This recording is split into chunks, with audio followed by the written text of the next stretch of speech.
The comic book I'll be discussing today is Kick-Ass. It is written by Mark Miller and John Romita Jr. The version I'll be discussing is Volume 1, the hardcover published by Marvel Studios on May 14, 2013. This, however, is a compilation. The original Kick-Ass comic book was released in 2010 by the same artists, Mark Miller and John Romita Jr.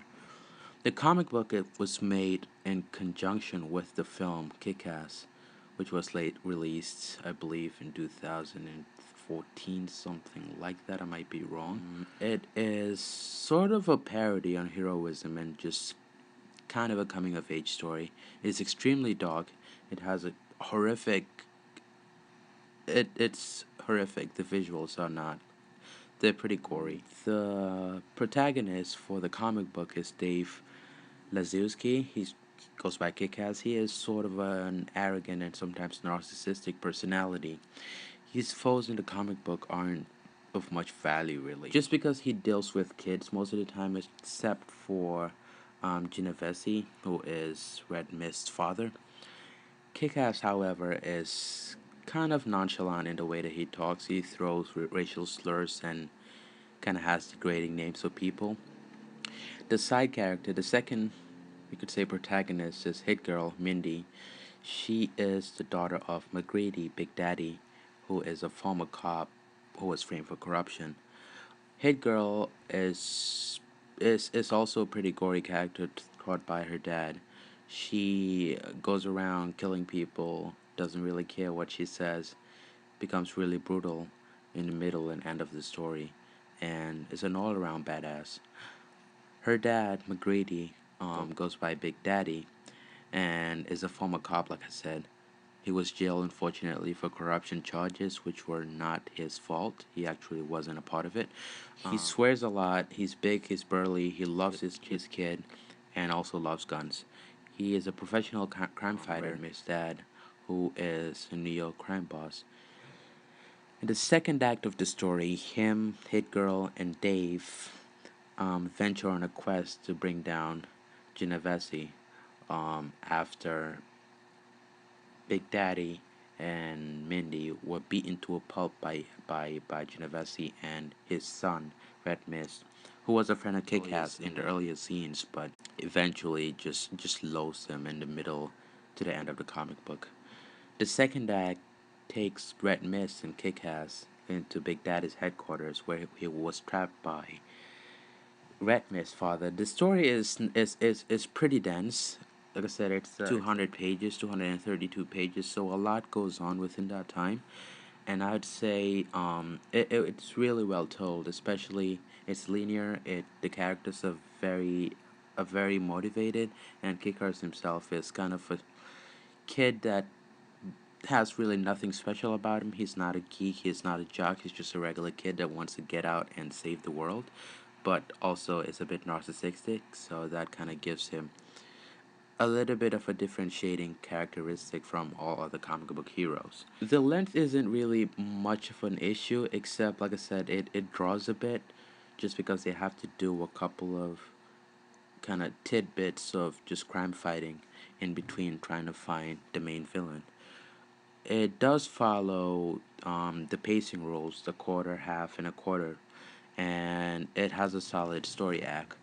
The only issue, like I said, is just the length. It is a bit long. And this is not really, like I said, this is a compilation, so it's not just one comic book, it's a compilation of a few. So it makes sense when you're reading it. Just know that it's a bit much. It does have effective transitions throughout the story.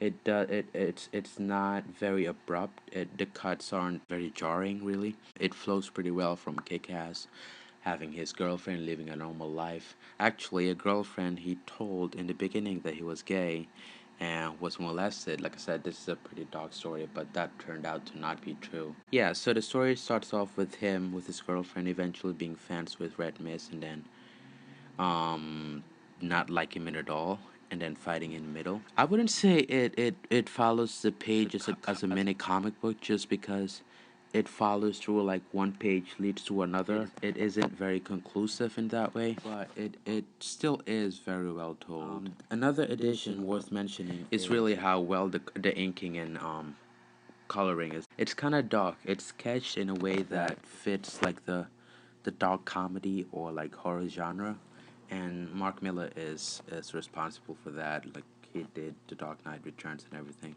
so you can see his sensibilities in the art. In conclusion, I do think that this is a very good story for anyone to read. It consists of gory elements. It has a great story. It has a motivated villain, and it has a motivated protagonist. The side stories aren't anything to write home about, but the main obstacle is definitely a big one for Kick-Ass. What made me choose this comic book out of all the other ones? It's how intimate it is. Kick-Ass isn't this, grandiose character like Superman or Batman. He's just a kid from New York trying to save his neighborhood. And I think that rings true for most kids in this day and age. The side characters, Big Daddy and Hit Girl, are great pillars that keep Kick-Ass standing in the midst of all this chaos.